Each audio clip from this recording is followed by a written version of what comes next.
Gracias a usted, asambleísta García. Tiene la palabra el asambleísta Eliseo Azuero.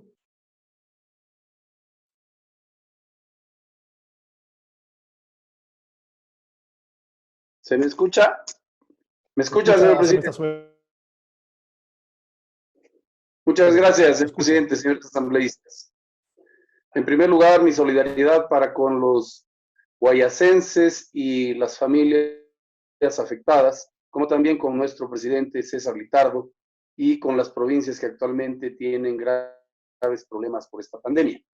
Antes de entrar en materia, quiero denunciarle al país a través de esta sesión virtual de que el señor Andrés Puetate, director regional o zonal de salud, pretende llevarse los respiradores del Hospital Marco Vinicio Isa de la provincia de Sucumbíos, en donde existe un alto nivel de contagio, para poder suplir su falencia en la administración de esta área que le corresponde.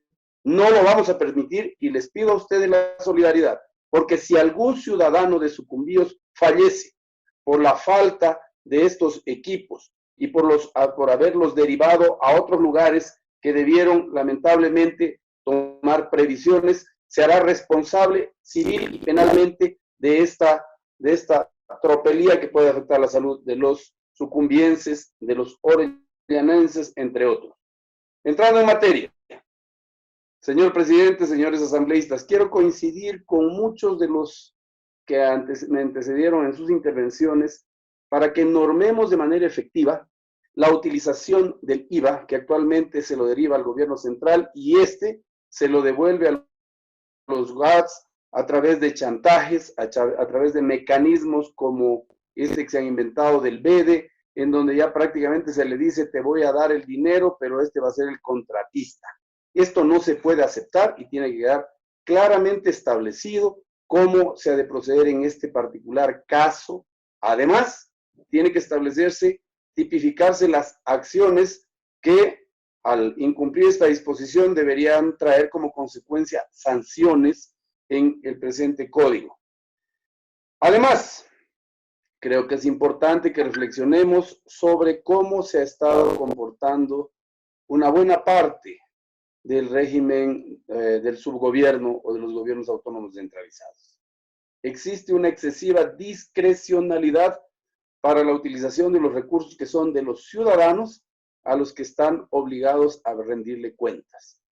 Decía César Ron de que ya la normativa establece, por ejemplo, la revocatoria de mandato y no puede ni se debe de ninguna manera permitir mecanismos adicionales para impedir que esta voluntad soberana del pueblo que elige y que puede revocar el mandato tenga más complicaciones que actualmente, como lo ha evidenciado César, genera grave conmoción en la institucionalidad.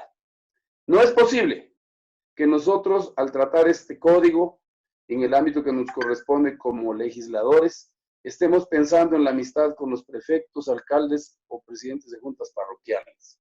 Hay que normar con sentido de oportunidad para que sean los ciudadanos los que se beneficien de estas reformas. Y me voy a referir puntualmente a la excesiva discrecionalidad que tienen muchas autoridades del régimen autónomo para utilizar los recursos que son de todos en grandes grupos de protección, guardaespaldas, fiestas. No es posible que se gasten 1 o 2 millones de dólares trayendo profesionales del entretenimiento con costos que superan los 300, 400 mil dólares cuando el agua potable, cuando el alcantarillado, cuando los servicios básicos no existen. Esta discrecionalidad que tienen algunos alcaldes que no miran sino en el futuro inmediato político y no en lo que les corresponde hacer, tiene que estar normado en esta ley.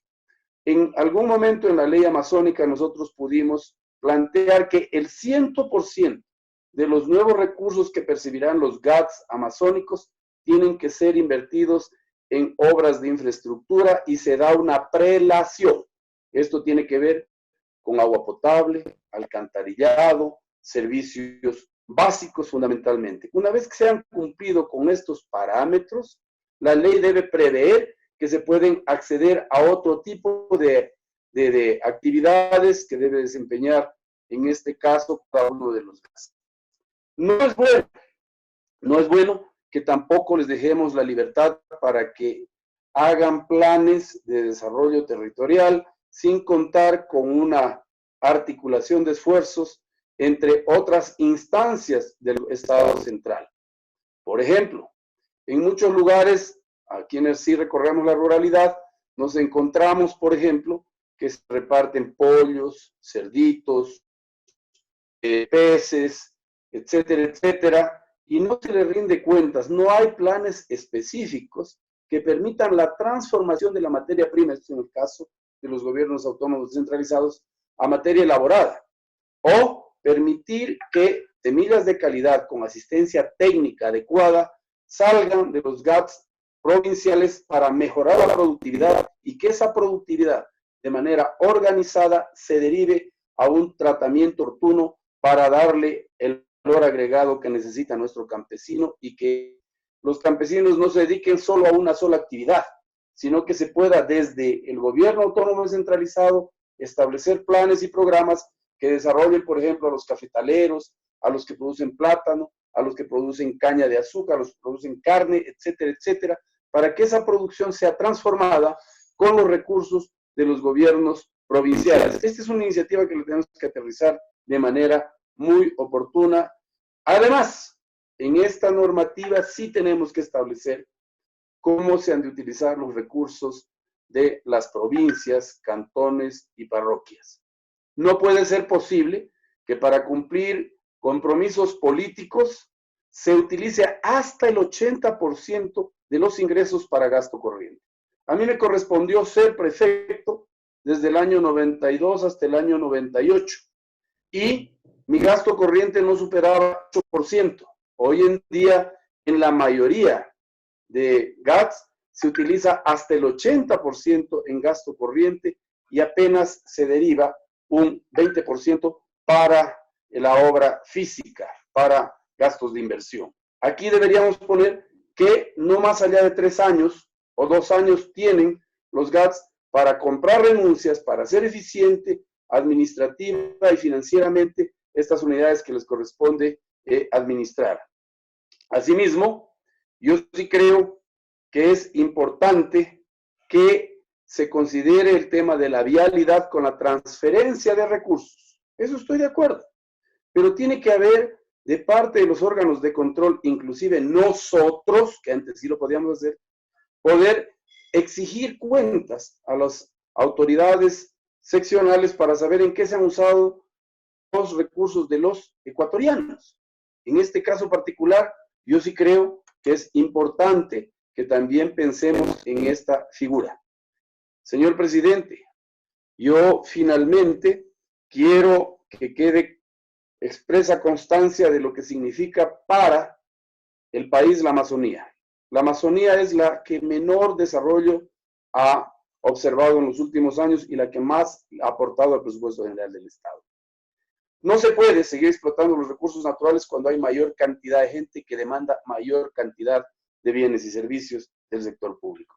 Por ello, circunscrito en la ley que ya tenemos, que por necesidad en algún momento no se le quiso gradar como una ley de régimen especial, porque la Constitución en su artículo 242 establece claramente que por factores de conservación se pueden optar por regímenes especiales para administrar este territorio tan importante que, dicho sea de paso, por decisión constitucional del artículo 250, dice de manera textual que la región amazónica es necesaria para el equilibrio ambiental del planeta, más aún ahora que el mundo, que la madre naturaleza está reaccionando virulentamente por esa agresión permanente a la que le hemos sometido los malos ciudadanos que habitamos este globo terráqueo.